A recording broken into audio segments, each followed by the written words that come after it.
Phobia की सबसे खतरनाक और भयानक शक्ल इस वक्त भारत में देखी जा सकती है, जहां आए रोज हम देखते हैं कि मुख्तलिफ बहानों से, हरकत से मुसलमानों को तज़हीक और तशद्दुद का निशाना बनाना अब मामूल बन चुका है। और इस सारे गंद में आरएसएस सरे फहरिस्त है। आरएसएस बुनियादी तौर पर एक फिरका परस्त और मुस्लिम दुश्मन तंजीम है। तो ये दुनिया में आप उधर देखें, इंडिया में देखें, मोदी साहब ने कहा, उन्होंने मजहबी टच की तरफ गए, वो हिंदुत्व को उन्होंने रिवाइव किया कि पॉपुलर चीज थी। वहां पे आप देख लें, उनका प्राइम मिनिस्टर कभी सोच नहीं सकते, नेहरू साहब रहे, बाकी रहे, एक सेकुलर, एक उनकी एक ट्रेडिशन रही। आज कर देखें कितनी मजहबी चीजों पे, क्योंकि वोटर जो है वो वोट आपको मजहब की बुनियाद पे देखें, एक नेशनलिज्म की बुनियाद पे, या मैंने उसको मजहब की बुनियाद पे अपना एक वो बनाना है, अगर लोगों को वो होता है मजहबी टच देना है, ये करने, वो फिर डैम केयर एटीट्यूड होता है। अगर पॉपुलर चीज है, मजहब सेल होता है, आपका नेशनलिज्म सेल होता है कि हम गुलाम थोड़े हैं, वाह जी कौम चढ़ गई पहाड़ पे। हाँ जी, जो रिलीजियस एक्सट्रीमिज्म इंडिया में इस वक्त है, मेरा नहीं ख्याल कि हिस्ट्री में कभी हुई है। उनके जो आरएसएस आइडियोलॉजी को लेकर चल रहे हैं, और मोदी जी जो उनके प्राइम मिनिस्टर हैं वो खुद इनके प्रमोटर रहे हैं, वो खुद इनके साथ रहे हैं। पिछला उनका जो ट्रैक रिकॉर्ड है वो भी यही बताता है कि वो आरएसएस आइडियोलॉजी से इम्प्रेस्ड हैं और उसी को लेकर चल रहे हैं। इसका मकसद भारत में हिंदू राष्ट्र का क़याम है, लेकिन ये तंजीम सिर्फ भारत तक महदूद नहीं है। बिल्कुल सही सुना आपने, ये सिर्फ भारत तक ये महदूद नहीं, बल्कि ये तंजीम और इसकी शाखें अमेरिका तक जा पहुंची हैं। अमेरिका में ये जो तंजीम है, ये संघ परिवार के नाम से काम कर रही है, जो कि ना सिर्फ खुद को अमेरिका में हिंदुओं का तर्जुमान कहती है, बल्कि दहशतगर्दाना कार्रवाइयों के लिए भारत को फंडिंग में भी मुलव्वस है। इसके हिंदुस्तान में भी मुसलमानों ईसाइयों के साथ यही होता है, जो उन पे तशद्दुद वगैरह हो रहा है, और जलाओ छोटी छोटी बात पे खत्म नबूवत के जो तबके उन पे लग जाते हैं। उन्होंने ये नहीं कहा कि हम सिर्फ हिंदूज को सिटीजनशिप देंगे, उन्होंने उसमें क्रिश्चियंस को भी ऐड किया, पारसियों को भी ऐड किया, सिखों को भी ऐड किया, मुसलमानों को भी ऐड किया। मेरे ख्याल में अगर आप ये बॉर्डर ऑन करते हो, खोल देते हैं, तो यहाँ से तो सारे हिंदू माइग्रेट कर जाएंगे। और अगर वहाँ पे आपको कहते हैं कि पाकिस्तानी वहाँ पे आ जाइए, आप ये मसला कश्मीर का उठाते हैं कि कश्मीर का मसला, आप कश्मीरियों से 5-7 कश्मीरियों से राय लेके पूछे ना, क्या वो पाकिस्तान के साथ आना भी चाहते हैं कि नहीं आना चाहते। उनमें से जो मेजोरिटी जो कश्मीरी हैं वो पाकिस्तान के साथ नहीं आना चाहते। नमस्कार दोस्तों, पाकिस्तान दो चीज़ों पे बहुत रोना धोना करता है भारत के ऊपर। एक तो है कश्मीर, और दूसरा है जो भारत की जो गवर्नमेंट है, पीएम नरेंद्र मोदी जी की जो बीजेपी गवर्नमेंट है, उसके ऊपर बहुत रोना धोना करता है। पाकिस्तान मीडिया कहता है कि जब तक मोदी जी है, उनकी गवर्नमेंट है, तब तक मुसलमानों पे बहुत जुल्म होता है। ये उनका कहना है, उनका ओपिनियन। कश्मीर है, कश्मीर हम वापस लेके रहेंगे। इस दो मुद्दे पर बहुत बातचीत, रोना धोना, प्रोपेगेंडा होता है।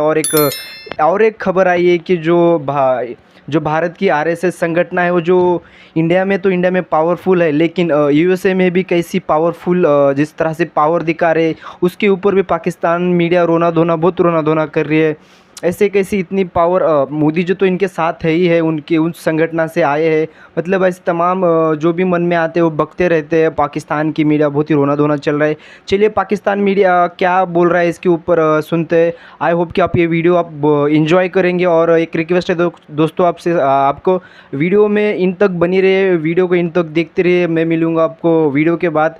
और एक रिक्वेस्ट है दोस्तों, इस वीडियो को ज़्यादा से ज़्यादा शेयर कीजिए और लाइक कीजिए, चैनल को सब्सक्राइब कीजिए। चलिए मैं नेक्स्ट वीडियो मैं मिलता हूँ आपको एंड में। का आपने आज चुनाव किया है, देखिए मैं समझता हूँ कि आपने जो अभी हक़ायक़ बयान किए हैं उससे ये बात सामने आती है कि बदतदरीज भारत जो है, और उसकी खुसूसन जो इंतहा पसंदाना तंग नजरी पर मबनी जो हिंदुत्व का नजरिया है, वो आलमी अमन और सलामती के लिए एक बढ़ता हुआ खतरा बनता जा रहा है। देखें, ये इस वक्त अमेरिका में जो दूसरे मज़ाहिब के लोग आबाद हैं, तकरीबन 50 से 60 लाख मुसलमान आबाद हैं, और तकरीबन जो भारतीय शहरी हैं उनके तकरीबन 40 से 45 लाख की फिगर बताई जाती है। लेकिन जिस तरह आपने बताया कि इस तंग नजरी और मुस्लिम दुश्मनी, जिसको आप इस्लामोफोबिया कह रहे हैं, अब वो आलमी सतह पे अमेरिका और उसके माशी मराकज़, उसकी मल्टीनेशनल्स, उसकी कांग्रेस, उसकी कानून साजी, उसकी एकेडेमिया, उसके थिंक टैंक्स, उसके मीडिया के ऊपर भी ये सोच भारत जो है एक बहुत चाबुक दस्ती के साथ, एक सोफिस्टिकेटेड अंदाज में मुसल्लत करने और उसको तरवीज देने की कोशिश कर रहा है। वीडियो एक वायरल हो रही है, वो ढोल धमाके कर रहे हैं कि भाई आज हमें जाने का मौका मिलेगा। और दिनेश कनेरिया ने जो ट्वीट किया, वो ट्वीट बड़ा वायरल हो रहा है। वो उन्होंने थैंक यू किया स्पेशली मोदी का, नरेंद्र मोदी का। उन्होंने कहा कि भाई अब से जो हमारे मुल्क के जो नॉन मुस्लिम्स हैं वो सांस खुली हवा में सांस लेंगे। क्या समझते हैं? वो ढोल धमाके से वीडियो बना रहे हैं, वो वीडियो बड़ी वायरल हो रही है। कोई बात नहीं, ये प्रोपागेंडा जो उन्होंने चलाया हुआ पेड़ है शायद, तो इसीलिए वो ये कर रहे हैं। आई थिंक मेरा ख्याल है कि हमारा जो दुश्मन है और जो उनका हमारा बैकग्राउंड है, पहले आपको पता है उनका कि किस तरह वो प्रोपागेंडा करते हैं और हमें नेशनल लेवल पे हमारे कवर्स को जिस तरह वो नुकसान पहुंचाते हैं, वो कोई क्लू छोड़ते नहीं है ऐसा कि कोई ऐसी स्टेज नहीं छोड़ते जहाँ पे हमें वो डिग्रेड ना करें, जहाँ पे हमें वो कहते हैं कि हमें नेशनल काज को नुकसान ना पहुंचाएं। जो रिलीजियस एक्सट्रीमिज़म इंडिया में इस वक्त है, मेरा नहीं ख्याल कि हिस्ट्री में कभी हुई है। उनके जो आरएसएस आइडियोलॉजी को लेकर चल रहे हैं और मोदी जी जो उनके प्राइम मिनिस्टर हैं वो खुद इनके प्रमोटर रहे हैं, वो खुद इनके साथ रहे हैं। पिछला उनका जो ट्रैक रिकॉर्ड है वो भी यही बताता है कि वो आरएसएस आइडियोलॉजी से इम्प्रेस्ड हैं और उसी को लेकर चल रहे हैं। ये बेसिकली सिटीजनशिप अमेंडमेंट एक्ट है जो कि 2019 में इंडिया ने पास कर दिया था, जिसको अभी उन्होंने इम्प्लीमेंट किया है। और ये उन लोगों पे इम्प्लीमेंट हुआ है जो कि दिसंबर 31, 2014 से पहले के लोग रह रहे हैं या उस वक्त तक रह रहे हैं। तो ये जो डायरेक्ट इमीडिएट बेनिफिशियरीज हैं वो इसके तकरीबन 30,000 लोग हैं। और ये मेजोरिटी वहां से लोग आए हैं जो कि मुस्लिम कंट्रीज हैं, जैसे कि पाकिस्तान से, बांग्लादेश से और अफगानिस्तान से। तो वहां से लोग, अब इनको इनका फायदा क्या होगा कि उनको आधार कार्ड दिया जाएगा। इंडिया में उसको कार्ड कहते हैं, हमारे यहाँ आइडेंटिटी कार्ड होता है, आधार कार्ड मिल जाएगा। उससे उनको ये राइट्स मिल जाएंगे, वहाँ पे प्रॉपर्टीज खरीद सकते हैं, वहाँ पे गवर्नमेंट जॉब्स में अप्लाई कर सकते हैं। मतलब कि वो वोटर आईडी भी उनको मिल जाएगी।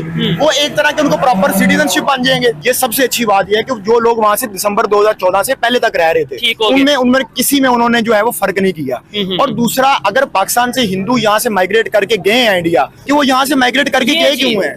ठीक है, यहाँ पे आपने बेसिक फैसिलिटीज, जो हेल्थ की बेसिक फैसिलिटीज होती हैं, एजुकेशन की होती हैं, इंसाफ की होती हैं, वो आपने उनको प्रोवाइड नहीं की। इक्वल अपॉर्चुनिटीज नहीं दी। आप मुझे बताएंगे पिछले 40 साल या 50 साल के अंदर कि कितने नए मंदिर बने हैं यहाँ पे। अब जब मैं मंदिर की बात करूंगा तो लोग कहेंगे, लोग मेरे पे फतवा लगाएंगे कि ये मंदिर की बात क्यों कर रहा है। देखिए, जब भी एक मुल्क या एक कौम बनती है उसमें सिर्फ एक तबका या एक फिरके का अमल दखल नहीं होता, वो पूरी कौम मिलके, मज़ाहिब मिलके एक कौम बनाते हैं। ऐसे ही है। ठीक है, जो कि इंडिया में हम देख रहे हैं। मेरे ख्याल में अगर आप ये बॉर्डर ऑन करते हो, खोल देते हैं, तो यहाँ से तो सारे हिंदू माइग्रेट कर जाएंगे। ठीक है। और अगर वहाँ पे आपको कहते हैं कि पाकिस्तानी वहाँ पे आ जाइए, आप ये मसला कश्मीर का उठाते हैं कि कश्मीर का मसला, आप कश्मीरियों से 5-7 कश्मीरियों से राय लेके पूछे ना, क्या वो पाकिस्तान के साथ आना भी चाहते हैं कि नहीं आना चाहते। उनमें से जो मेजोरिटी जो दोस्तों, जो अमेरिका है, जो आज से 15, 20, 30 साल पहले जो पाकिस्तान की जो मदद करता था, अभी वो बहुत ही कम हो गया। ऐसा नहीं कि वो मरने को छोड़ देगा, लेकिन हेल्प करेगा।